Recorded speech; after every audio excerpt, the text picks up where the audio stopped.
ქართული ოცნება დღეს ერთის მხრივ თავს იმართლებდა იმაში, რომ ეს არ ყოფილა პოლიტიკური ანგარიშწორება მათი ოპონენტის პირველი მსხვერპლის ირაკლი ოქრუაშვილის მიმართ, საუბარია გუშინდელ გადაწყვეტილებაზე, ციხეში გაშვებაზე.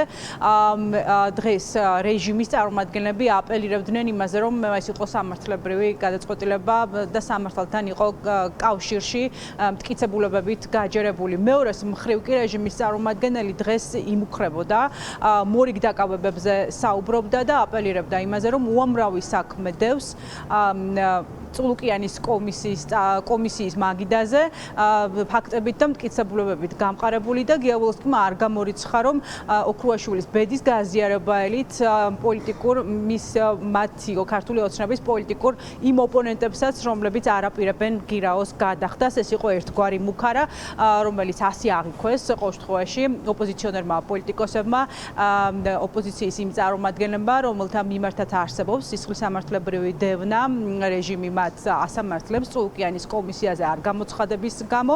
ნაწილი მათგანი პირდაპირ ამბობს, რომ არ აპირებს გირაოს გადახდას, არ ეშინია დაკავების, მათ კარგად აქვთ გააზრებული, რომ შესაძლოა მათაც იგივე ბედის გაზიარება ელით, როგორც ირაკლი ოქრუაშვილს, თუმცა ამისთვის არიან მზად და ამბობენ, რომ მათ გადაწყვეტილებაში მყარად და მტკიცედ არიან დარწმუნებული, ისინი არ ცნობენ ქართულ ოცნებას, არ ანიჭებენ ლეგიტიმაციას. სწორედ ამიტომ არ მივიდნენ წულუკიანის ეგრეთ წოდებულ საგამოძიებო კომისიაზე და ელოდებიან ახლა სასამართლოს გადაწყვეტილებას. ოპოზიციის წარმომადგენლები ამბობენ, რომ გუშინ ქართულმა ოცნებამ მისი სისუსტე გამოააშკარავა და დაამტკიცა ოქრუაშვილის ციხეში გაშვებით. ოცნებას კარგად აქვს გააზრებული, რომ მათ ლეგიტიმაციას პოლიტიკური ოპონენტები არ მიანიჭებენ და ამგვარად ისინი ცდილობენ, რომ როგორმე მოიპოვონ ლეგიტიმაცია. ოქრუაშვილის დაკავება იყო დიდი შეცდომა, ეს არის კიდევ ერთხელ სისუსტის დემონსტრირება ქართული ოცნების მხრიდან. ჩვენ გვესმის, რომ ეს ეგრეთ წოდებული საგამოძიებო კომისია შეიქმნა იმისათვის, რომ ის გამოყენებული ყოფილიყო ოპონენტების მიმართ ანგარიშწორებისთვის. ამიტომ ჩვენ არ მივედით ამ კომისიაზე, გვესმის, რომ სისხლის სამართლის საქმე აღზრეს ჩვენს მიმართ. რაც შეეხება გირაოს გადახდა, ეს არის ინდივიდუალური გადაწყვეტილება, ჩვენ არ ვაპირებთ გავუადვილოთ ჩვენი დაკავება ბიძინა ივანიშვილს. ქართულმა ოცნებამ ვერ შეძლო ოპოზიციის იძულება, რომ ეღიარებინა კომისია და ეღიარებინა შესაბამისად ლეგიტიმურობა ამ ხელისუფლების. აქ ოპოზიცია დგას ძალიან პრინციპულად, ძალიან მყარად და არავინ ციხის მუხარის მიუხედავად ამ კომისიაზე არ მისულა.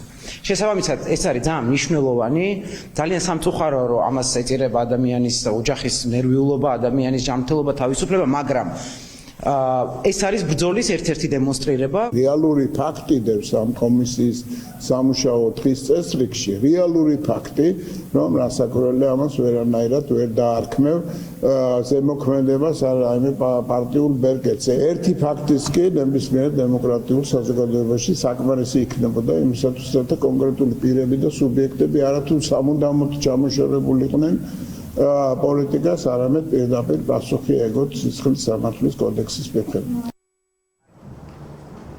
ყველა საინტერესებს ვინ იქნება შემდეგი, ვის გაუშვებს ციხეში ქართული ოცნება მის ლეგიტიმაციის გასამყარებლად.